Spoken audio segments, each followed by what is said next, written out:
man accused of killing a mother and two of her children was back in a Charlotte courtroom. Benjamin Taylor is charged with the murder of 22-year-old Marqua Johnson, 4-year-old Marqua Johnson, and 7-month-old Marqua Johnson. It was the kind of silence that doesn't just make you uneasy. It makes your body feel it already knows something terrible has happened. Officers stepped into an apartment that felt more like a staged scene than a home. The air was unnaturally cold, 62 degrees in the middle of spring. Candles burned on every surface, air fresheners plugged into every outlet, as if someone was desperately trying to erase reality itself. But there are some truths you can't mask, no matter how hard you try. They moved toward a hallway closet, and when that door opened, the illusion of normalcy shattered. Inside a large sealed container was the lifeless body of 22-year-old mother, Marqua Johnson. Hours later, outside in the parking lot, they opened the trunk of a silver Chevy Camaro. 2 gym bags each, one containing something no human being should ever have to witness. Inside were the bodies of her little daughter, Miracle, and son, Marqua. This wasn't an accident. This wasn't a momentary lapse. This was premeditated, calculated, and hidden for almost 2 months. And while they lay there in silence, someone had been pretending they were still alive, texting from Marqua's phone, replying to family members, keeping up the lie just long enough to get away. And the question that chilled investigators to their core wasn't just who did this, but how long had he been planning it? Before we go any deeper, you're watching True Crime Watch HD. If you believe every victim's story deserves to be heard and justice deserves to be seen, make sure you subscribe, turn on notifications, and stay with me. What you're about to hear will change the way you look at trust, relationships, and the hidden danger of second chances. To understand how this horror unfolded, you need to know who Marqua was, not as a headline, but as a human being. She grew up in South Carolina, raised in humble circumstances, but known for one thing that everyone agreed on: her heart. Friends said she would literally give away her last dollar if someone else needed it. She wasn't naive, she was compassionate. But in a world where kindness is often seen as weakness, it made her a target. Becoming a mother changed everything for her. Her daughter Miracle was born when she was just 19. Suddenly, every decision she made wasn't for herself, it was for Miracle. Her social media was full of giggles, bedtime photos, first steps, birthday balloons. Then came Marqua in 2023, a baby boy she said made her feel complete.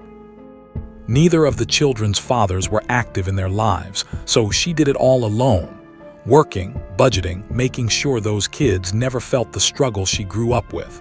She might have been young, but she was determined. Her children were not just part of her life, they were her life. And that dedication would later be the reason she was targeted. Sometime in 2023, she met 34-year-old Benjamin Taylor, a man 12 years older, charismatic on the surface and quick with promises. To Marqua, he presented himself as the answer to every fear she had. He said he wanted to be a father figure to her children, that he would take care of them, that she didn't have to struggle alone anymore. But what she didn't know was that Benjamin Taylor had a criminal history stretching back years: assault charges, domestic violence incidents, kidnapping accusations, a documented pattern of targeting vulnerable women just like Marqua. To the outside world, Benjamin acted like a supportive partner, but those closest to her noticed changes. Her once frequent calls became rare. Her detailed messages turned into short responses. Friends and family noticed that Benjamin always seemed to be nearby, even when they were trying to speak to her privately. This wasn't love, it was isolation, and it was the beginning of a very calculated plan. In November 2023, just weeks after moving to Charlotte to be with Benjamin, something happened. We don't know exactly what was said or done, but we know Marqua suddenly packed up her children and returned home to South Carolina. Her family was relieved. It seemed she had seen the truth. It seemed she had escaped. But fear can be powerful, and so can persuasion. Benjamin began contacting her again, apologizing, promising change. And like so many victims of psychological abuse, she wanted to believe people could change. So in January 2024, Marqua made a decision that would seal her fate. She returned to Charlotte. But this time, Benjamin moved in with her and the children. From that moment forward, nobody outside that apartment truly saw or heard from her again. January 20th was the last time her family heard her actual voice. After that, all communication came through text, but something was off. Her messages were short, cold, lacking her usual warmth and playful emojis. She stopped sending photos of the kids altogether. When family asked to visit, she said it wasn't a good time. When they tried to video call, the calls were immediately declined. If you're watching this right now, ask yourself, what would you do if someone you loved suddenly stopped sounding like themselves, even though their phone number stayed the same? Would you trust your instincts, or would you give it time, hoping you were wrong? Let me know your thoughts in the comments. Your insight matters. Throughout February, suspicions grew. Her mother said the texts didn't sound like her. Her aunt said she always sent pictures. Now nothing. What they didn't know was that Benjamin had allegedly taken control of her phone. He was responding to family messages, pretending to be her, just enough to keep them from coming to the apartment. Meanwhile, neighbors started noticing something strange. The apartment was always dark. They never heard the children. The car stayed parked in the same spot, unmoved for days. Inside that apartment, time had stopped, and Benjamin Taylor was allegedly living there, walking past sealed containers, surrounded by air fresheners, acting like nothing had happened. Early March, 6 weeks of silence, excuses, and fear. That's when her mother made a decision. She got in the car and drove 170 miles to Charlotte. When she reached the apartment, she knocked. No answer. She knocked again. Nothing. She pressed her ear to the door, silence. She knew then, before the door was broken down, before the truth was uncovered, that her daughter was gone. And still, nobody could have imagined just how horrific the reality truly was. What happened next would expose the truth Benjamin Taylor had been trying to bury. A truth that would shake an entire city and reveal a level of calculated deception that investigators are still trying to understand. What happened next was not the kind of slow-moving investigation you see in movies. Once police learned that Benjamin Taylor had abruptly boarded a Greyhound bus headed out of the state, leaving behind the car, the apartment, and everything that tied him to Marqua, they knew this was no longer a welfare check. This was a race against time, and possibly a hunt for a killer on the run. Investigators obtained a warrant to enter the apartment. They expected to find signs of neglect, maybe even evidence of a medical emergency. What they walked into instead would haunt every officer involved. The cold hit them first, an unnatural chill as if the air itself had been frozen in time. It wasn't just uncomfortable, it was purposeful, designed. The thermostat was set to 62 degrees, the lowest it could go. The air was thick with artificial scents, so many air fresheners plugged into outlets and scattered across tables that the entire home was overwhelmed in chemical sweetness. Candles burned on countertops, window sills, even the bathroom floor. It was a futile attempt to fight nature to stall decomposition. And then came the discovery in the hallway closet. Marqua was found sealed inside a large plastic storage container. There were ligature marks on her wrists, signs she had likely been restrained, and toxicology reports would later reveal fentanyl in her system, not an accidental dose, not exposure, a fatal poisoning. But where were the children? The apartment was searched top to bottom. No sign of them. Their toys were still there, their clothes in drawers, bottles and diapers still in place, as if a normal day had just been paused. It wasn't until investigators turned their attention to the car parked just outside the building that the full horror came to light. They opened the trunk of the silver Chevy Camaro, and found 2 gym bags. Inside those bags were Miracle and Messiah. Investigators, many of whom had spent decades in homicide, reportedly wept at the scene. The level of calculation, the coldness, was unlike anything they had encountered. The medical examiner confirmed both children had been poisoned with fentanyl and other substances. These were not instant deaths. This was controlled, measured, deliberate. And here, where the story takes a turn from horrific to chilling. While their bodies were hidden, text messages were still being sent from Marqua's phone. Someone had been pretending she was alive for 6 weeks, using her words, her contacts, her identity, stepping into her life to cover up how he ended it. Investigators pulled digital records, phone logs, iCloud access, social media login data. What they discovered showed calculated manipulation. Text messages sent to her family after January 20th did not originate from Marqua's devices alone. They were accessed using Benjamin Taylor's devices as well. Investigators found unsent drafts on his phone, drafts he had written while posing as her. He had researched how to send messages from someone else's number, how to mask decomposition smells, how long it would take for a body to be discovered when stored in containers. These were not the actions of a panicked man. They were the steps of someone executing a carefully orchestrated plan. He allegedly continued draining her bank accounts, selling her belongings, attempting to keep up the illusion that she and the children were alive. But the illusion couldn't last forever. The smell was growing stronger by the day. Neighbors began asking questions. Family members were pushing for answers, and Benjamin ran. Here's a question for you. Do you believe someone who plans every step of a crime like this is capable of remorse? Or is this something else entirely, something beyond what we typically understand as human emotion? Let me know in the comments. Benjamin Taylor was now officially a fugitive. Investigators traced him across multiple states using bus surveillance footage. He wasn't traveling with luggage, just a small bag and a burner phone. His movements suggested he was attempting to reach the Mexican border. He made it all the way to Imperial County, California, a barren stretch of desert less than 20 miles from Mexico. It was there in a makeshift tent that deputies finally found him. He did not resist. He did not ask what this was about.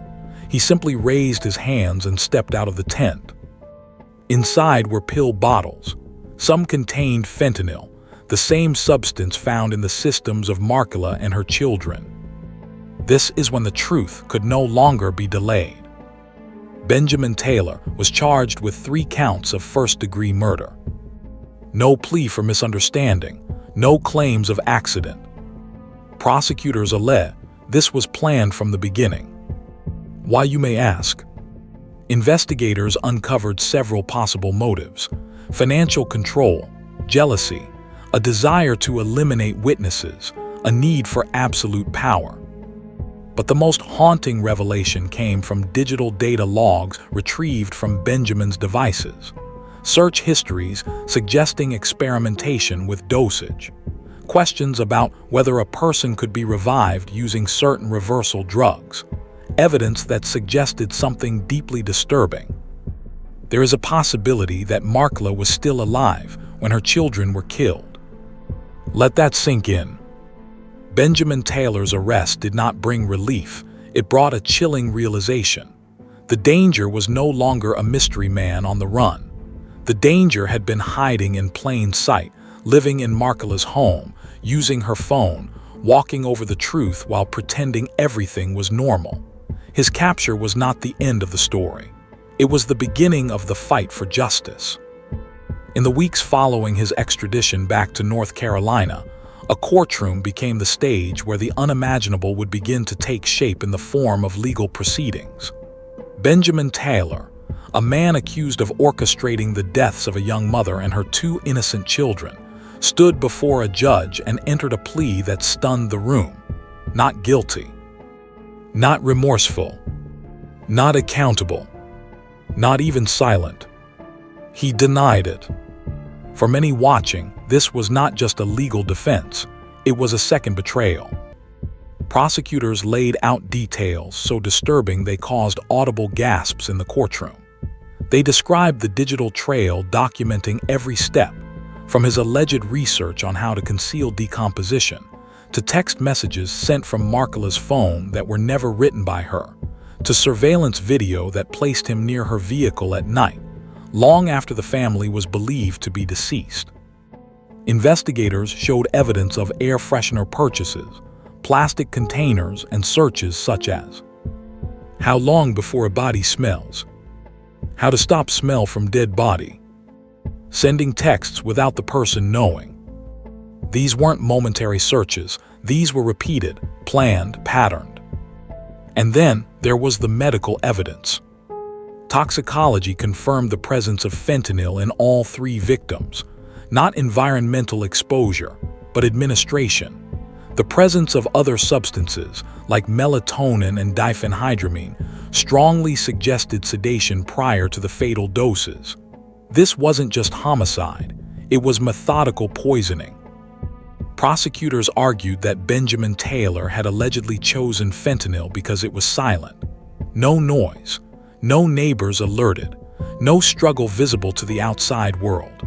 A drug that could take a life quickly while leaving minimal outward trauma. But perhaps the most haunting revelation was the forensic evidence indicating that Marqua may have been alive when her children died. Ligature marks on her wrists showed signs of restraint.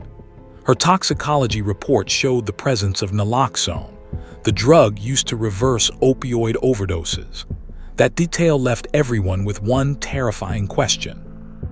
Was he experimenting with the dosage while she was still alive? As the court moved forward with pretrial hearings, experts began to weigh in. Benjamin Taylor wasn't portrayed as a man who snapped, but someone who planned control as a way of life, a pattern visible through his past. Though specific files are sealed, public records indicate previous arrests related to domestic violence, assault, and kidnapping. Former partners reportedly described his behavior as controlling, manipulative, and emotionally abusive. One described him as someone who saw women not as people, but as possessions. It was a pattern. Find vulnerable woman, gain trust, isolate her, control her, and if threatened, remove the threat. In this case, the threat was Marqua's independence and the presence of her children. Prosecutors allege he saw them not as children, but as obstacles to total control. As news spread, the community did not fall silent. They rose. Vigils were held across both North and South Carolina. Pink balloons for Miracle, blue for Messiah, white for Marqua. At a memorial event, her mother stood before hundreds, voice shaking but unwavering, and said, "My daughter believed people could change. She believed love could heal, but she met someone who saw that kindness as weakness. I want the world to know if something feels wrong, say something. Do something. Don't wait." Her family established a foundation in her name to help single mothers escape dangerous situations and get access to resources before it's too late. Domestic violence hotlines saw a surge in calls. This tragedy wasn't just a heartbreak, it became a catalyst. Women who had silently endured emotional or physical abuse began leaving relationships. Shelters reported a dramatic increase in admissions following coverage of this case. People weren't just watching the news, they were awakening to the reality that danger often wears a familiar face. Benjamin Taylor is currently in custody, being held without bond. His trial is scheduled for December 2025. Prosecutors have indicated they will present a case demonstrating premeditation, motive rooted in control, and evidence that this was not an impulsive act, but an execution of a calculated plan over time. He continues to plead not guilty. And this is where the justice system will be tested. This is not a case with a question of who did it. The question now is why, and whether the system will deliver the maximum accountability under the law. The charges he faces, 3 counts of first-degree murder, carry the possibility of life without parole. Did he plan it from the moment she returned to Charlotte? Was financial control the motive, or was it something darker, rooted in psychological domination? Why were the bodies hidden instead of disposed of? And the most haunting question of all, what were his intentions when he allegedly began experimenting with substances like naloxone? We may never have every answer, but what we do know is this. The evidence paints a picture of a crime that was not born in a moment of anger, but in a mindset of ownership. He believed he had the right to control whether this family lived or died. Marqua's story is not just a tragedy, it is a warning. The warning signs were there: rapid relationship progression, isolation from family, change in communication, a man taking control of her phone and decisions. These signs are not unique to this case. They are patterns seen in thousands of domestic tragedies across the country every year. If there is any justice in this story, it lies in awareness, in action, in recognizing that silence can be deadly. If you're still watching this, you care, and your voice matters. What happened to Marqua, Miracle, and Messiah should never happen again. Their story deserves to be told, not as a tale of horror, but as a call for vigilance, empathy, and early intervention. If you believe their voices deserve justice, type "justice for Marqua" in the comments. Share this video to raise awareness. You never know who might see it and realize they too are in danger. And if you haven't already, subscribe to True Crime Watch HD. On this channel, we don't just tell stories. We build a community that refuses to ignore the signs. Because justice doesn't start in a courtroom. It starts with awareness. It starts with you.